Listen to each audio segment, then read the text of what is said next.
O que eu propus a conversar com vocês é sobre casamento e sociedades conjugais. Vocês devem estar pensando assim: meu Deus, casamento e sociedade conjugal, será que não é sinônimo? Será que não é a mesma coisa? Quando nós falamos em casamento, nós estamos também falando em sociedade conjugal? Se nós formos conceituar casamentos, nós vamos encontrar dentro do casamento as sociedades conjugais. Mas o casamento é um instituto mais amplo. É um instituto onde nele está contido tudo que diz respeito ao casal, a partir do momento que manifesta a sua vontade perante a autoridade pública de se unir em casamento. Agora, a sociedade conjugal, ela é um instituto menor, mas também contido dentro desse casamento. E tem início essa sociedade também a partir do momento que o casal declara a sua vontade de se unir em casamento. Agora, por ser sociedade, nós vamos encontrar a existência dela enquanto houver a intenção de ser marido e mulher, a intenção de viverem com o objetivo de instituição de família e para lograr fins comuns. A partir do momento que este casal não tem mais essa intenção de viver em sociedade conjugal, nós não vamos encontrar mais essa sociedade. E por que isso é importante nós analisarmos, né, esse aspecto subjetivo dessa sociedade conjugal? Porque o casamento ele tem um fim diferente do fim da sociedade conjugal.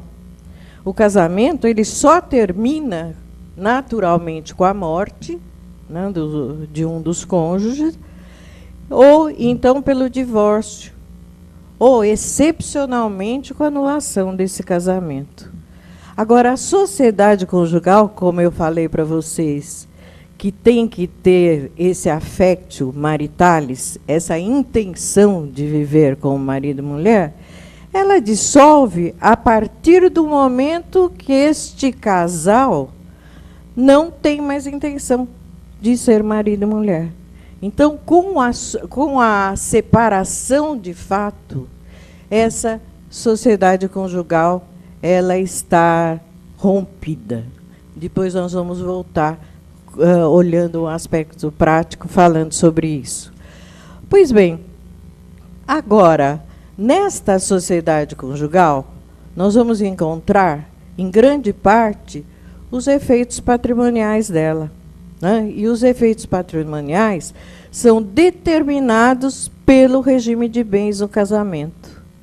Será que todo casamento tem efeito patrimonial? Todo casamento forma uma sociedade conjugal?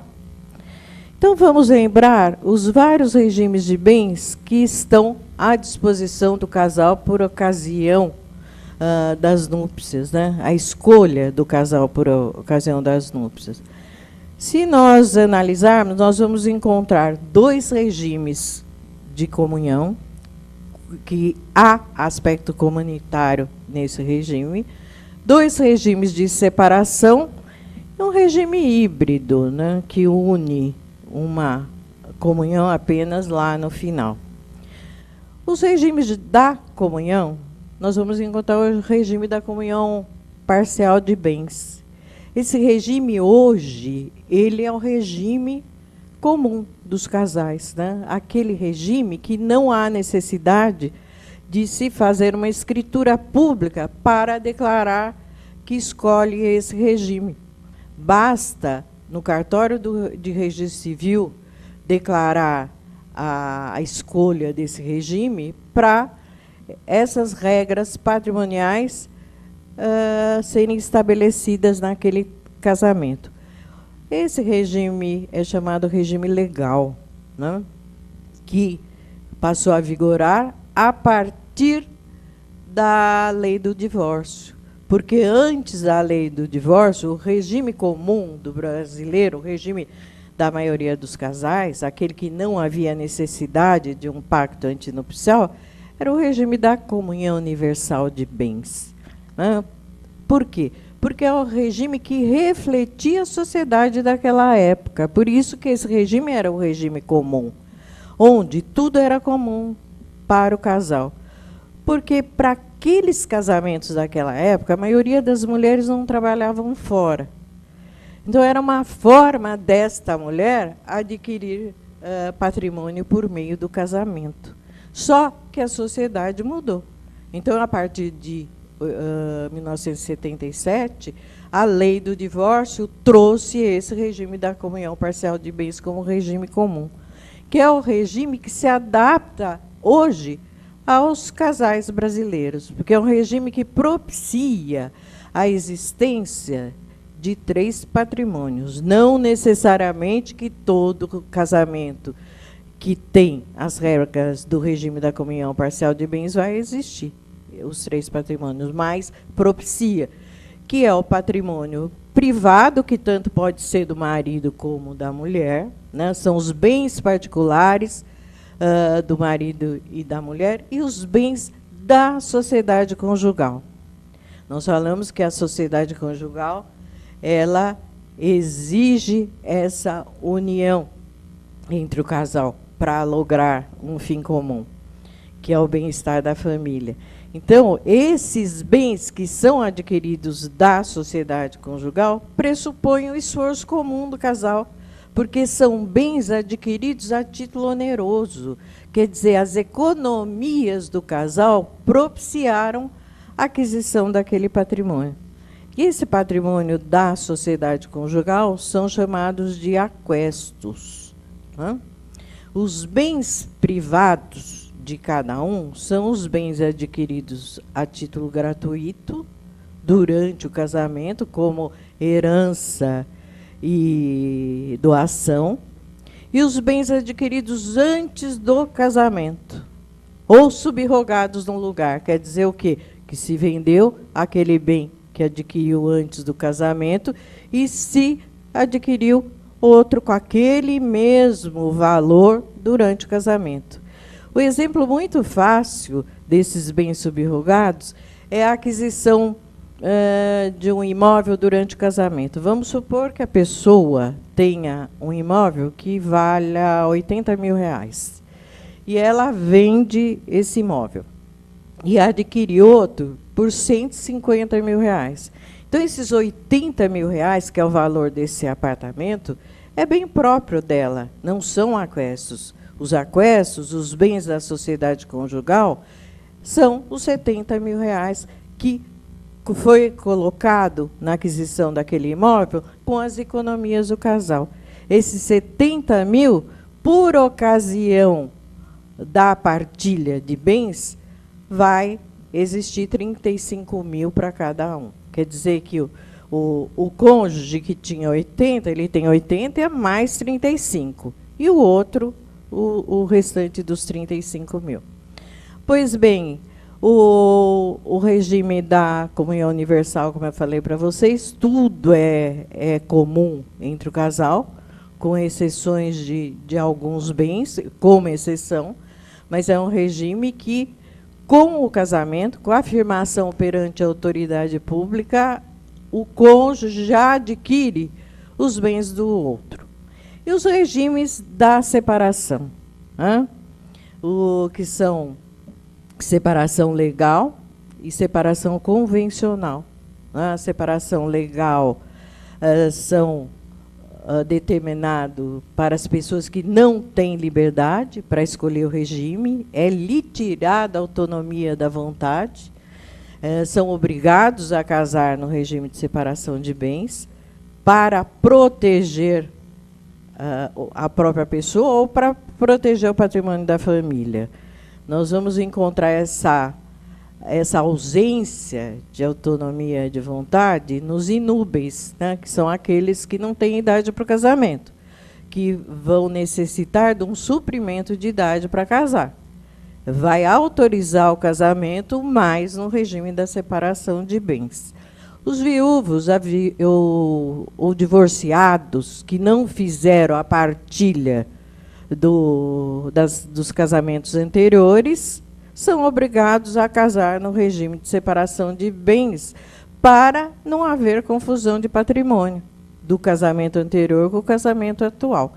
Se houver patrimônio, se não houver, declarando que não vai haver essa confusão de patrimônio, aí não é lhe tirado a autonomia da vontade. E os idosos, né? Os homens e mulheres com mais de 70 anos, é lhe tirado essa autonomia da vontade. Até 2002, era 50 anos para a mulher, 60 anos para o homem. Daí, o Código Civil de 2002 se equiparou 60 anos para os dois, tanto para o homem como para a mulher. Nos últimos dias do governo Lula, ele sancionou essa lei, dando mais 10 anos de rigidez mental para nós. Então, agora, a gente não tem liberdade de escolher o regime a partir dos 70 anos de idade. E essa exigência é muito criticada por muitos doutrinadores, que, inclusive, falam o que o legislador quer tutelar. Ele quer tutelar o patrimônio familiar. Não será uma forma de tutelar herança de pessoa viva, né, que é proibido na lei? Então, se critica muito isso, mas se exige o casamento nesse regime para os idosos. Pois bem, agora, o regime convencional é aquele que o casal escolhe esse regime por meio de um pacto antinupcial, que esse regime pode se estabelecer que os frutos dos bens privados também não se comunicam para não se comunicar, senão os frutos dos bens próprios vão se comunicar no casamento. O pacto nupcial tem que constar essa exigência para não haver comunicação. Agora, será que nos regimes da separação existe sociedade conjugal? Existe, porque o casal tem certos temas do casamento que eles têm que ter objetivos comuns. Não só os objetivos patrimoniais. E mesmo o patrimonial, eles são obrigados a resolver os aspectos comuns do dia a dia de cada casal, né? O sustento, o pagamento das contas comuns dos dois. Neste ponto, vai existir uma sociedade conjugal. E o regime da participação final nos aquestos, né, que é um regime que veio substituir o regime dotal, que o regime dotal não teve grande importância aqui no Brasil, né, porque a população é pobre, né, imagina exigir dote, né, para o casamento. Então, não teve muita aceitação.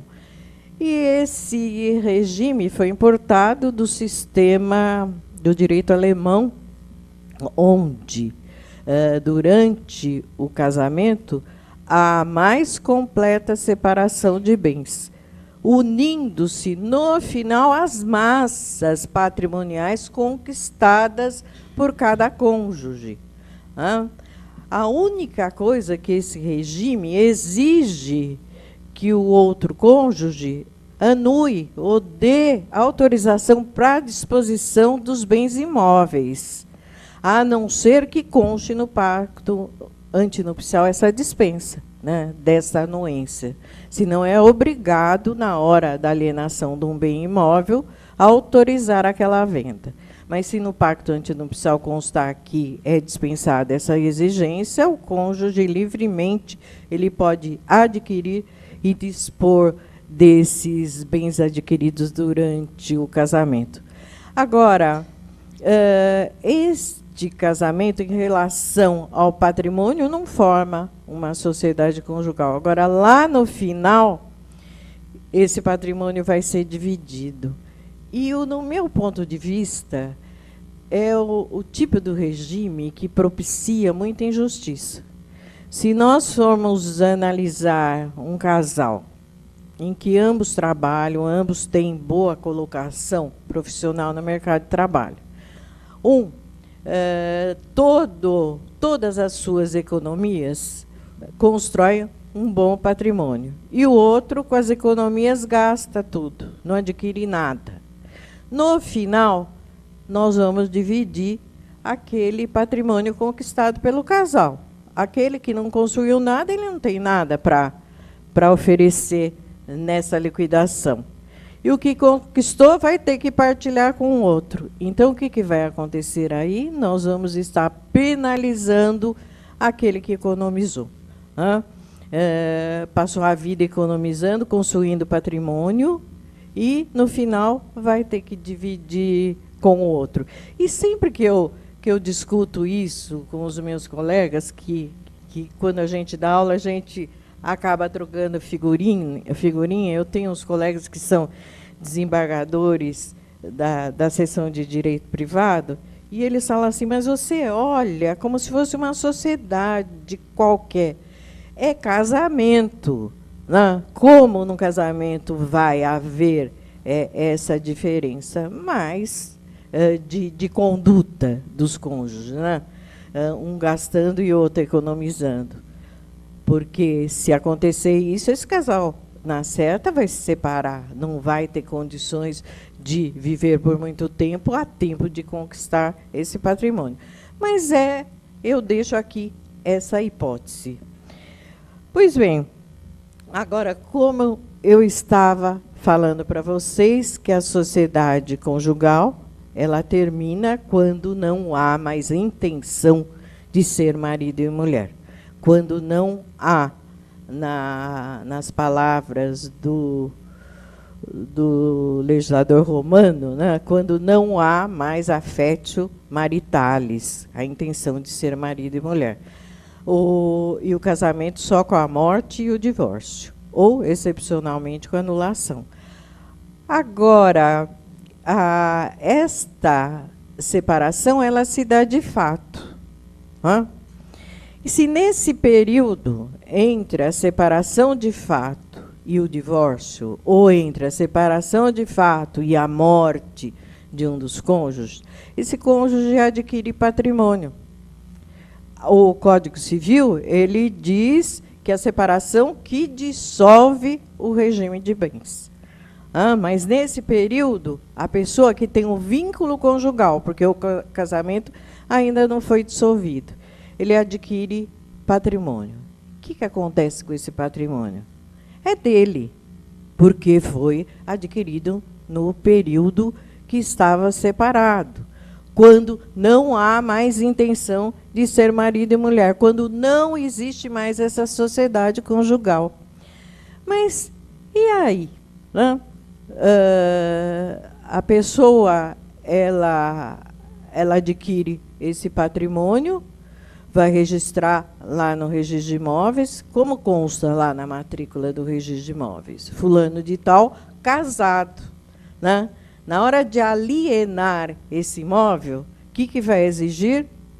A anuência do outro, a outorga, né? Marital ou uxória, conforme é o caso. E como que nós fazemos isso? A separação, de fato, rompeu com a sociedade conjugal. Mas nós vamos ter que declarar que esse bem foi adquirido no período da separação, quando não existia mais a sociedade de fato. De que forma? A única forma é o divórcio.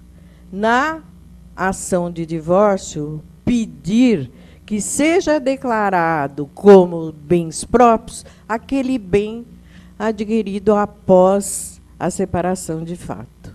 Vai ter que provar que houve essa separação e que o bem foi adquirido nesse período, exigindo que ele seja declarado como bens próprios e não entrando na partilha dos bens da sociedade conjugal. Senão, toda vez que esse cônjuge tiver que alienar qualquer bem que ele adquiriu, ele vai ter que dar a parte do outro cônjuge, que é até imoral, né, que o outro cônjuge tenha direito a essa meação, se não se esforçou, se existe um casamento cujo vínculo conjugal é desprovido de qualquer efeito, apenas não foi dissolvido judicialmente, mas não há mais deveres comuns entre o casal, mas gera efeito patrimonial. Dá efeito patrimonial esse casamento é declarar uma injustiça muito grande. Outra coisa, os regimes da comunhão, enquanto existe a sociedade conjugal, aqueles bens que são comuns, eles são de propriedade do casal. Agora, eles são proprietários de metade daqueles bens que existem na sociedade conjugal? Não. O regime é da comunhão. Havendo comunhão, não há divisão por cotas. Ambos são donos daquele todo. Nenhum dos dois pode pegar a sua metade e dispor, doar, vender, mesmo que seja para o outro, porque não nasceu ainda as meações. As meações vão nascer com a separação de fato. Aí, embora seja uma situação de fato e precisa ser provada a situação de direito. Mas essas meações surgem quando rompe-se a sociedade conjugal. Aí cada um vai ser dono da metade. O tratamento dado após o rompimento da sociedade conjugal, quando passam a existir as cotas, é um tratamento dado de condomínio. Não é mais um tratamento de comunhão, que é um todo comum. Vai haver um condomínio de cotas, metade para cada um. A diferença é que no condomínio você tem disposição da sua meação. Você vai poder alienar para terceiros, contanto que cumpra aquelas regras para qualquer tipo de condomínio, que ofereça para o outro condômino, que vai ter o direito de preferência na aquisição. Se o outro condômino, que é o ex-marido, ou ex-mulher, não tiver interesse na aquisição daquela metade, aí é livre para dispor para terceiros. Mas é importante situar essa divisão de patrimônio.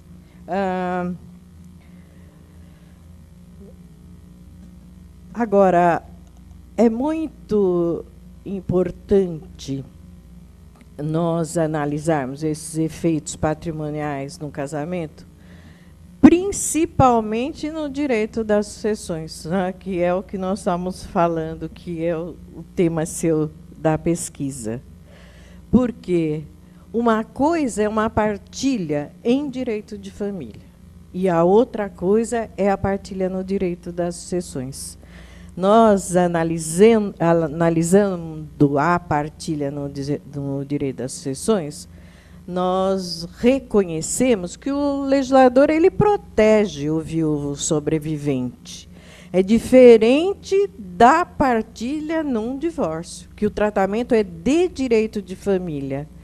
No direito das sucessões, o direito de família ele entra subsidiário, ele entra apenas para ajudar a interpretar o direito das sucessões. Então, é importante nós analisarmos quando nós estamos no direito de família e quando nós estamos no direito das sucessões. Eu vou dar um exemplo só para os senhores terem uma noção da grande diferença que há um e no outro.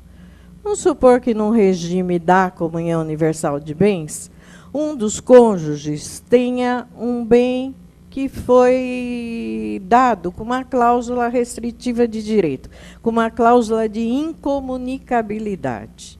Aquele bem não se comunica com outro cônjuge, é bem próprio dele. Esse casal se divorcia. Na partilha do divórcio, esse bem incomunicável, ele nem entra nessa partilha, porque é bem próprio do cônjuge que está se divorciando, do titular daquele patrimônio. Agora, no direito das sucessões, esse bem incomunicável. Se nós formos analisar a ordem de vocação hereditária e formos ver que, em primeiro lugar, herdam os descendentes em concorrência com o cônjuge, em alguns regimes. Os ascendentes em concorrência com o cônjuge.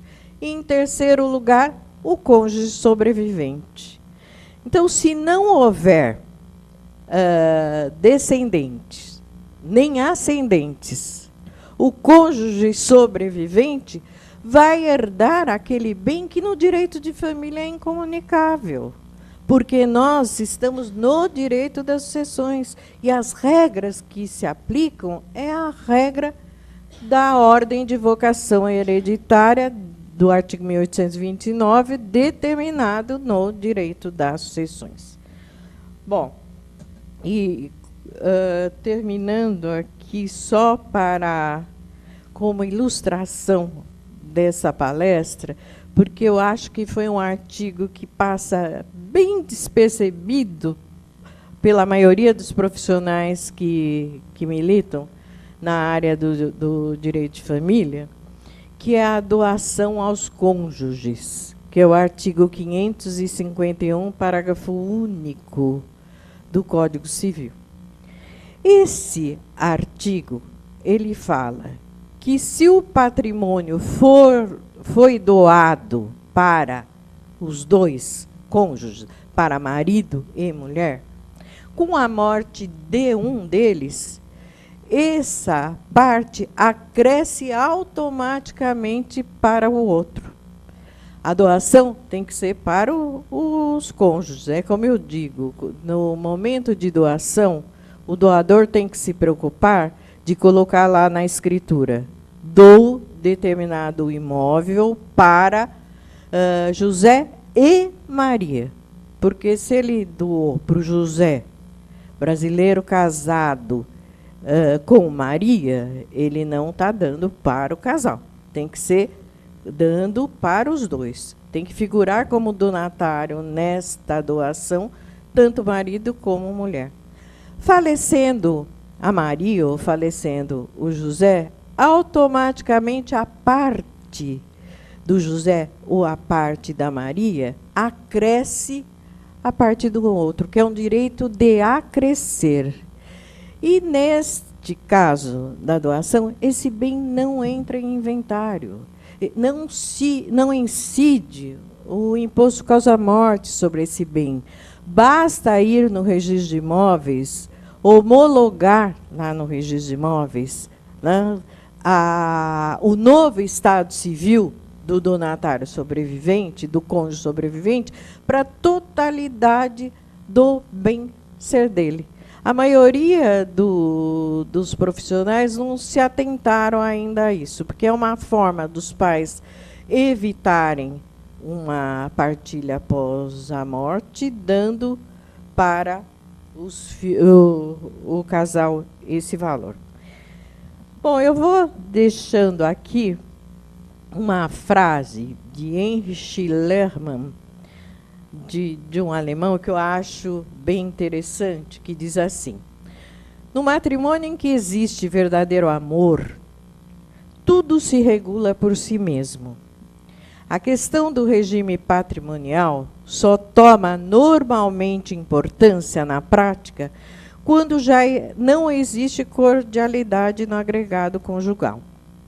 Derivar para o casamento destruído aquilo que diz respeito ao direito patrimonial dos mais elevados ideais morais significa o mesmo que os anjos quererem educar os demônios. Então, o que eu digo aqui, que cabe a nós, operadores do direito, nós organizarmos essa partilha de bens do casal, principalmente no divórcio, quando os ânimos estão acirrados.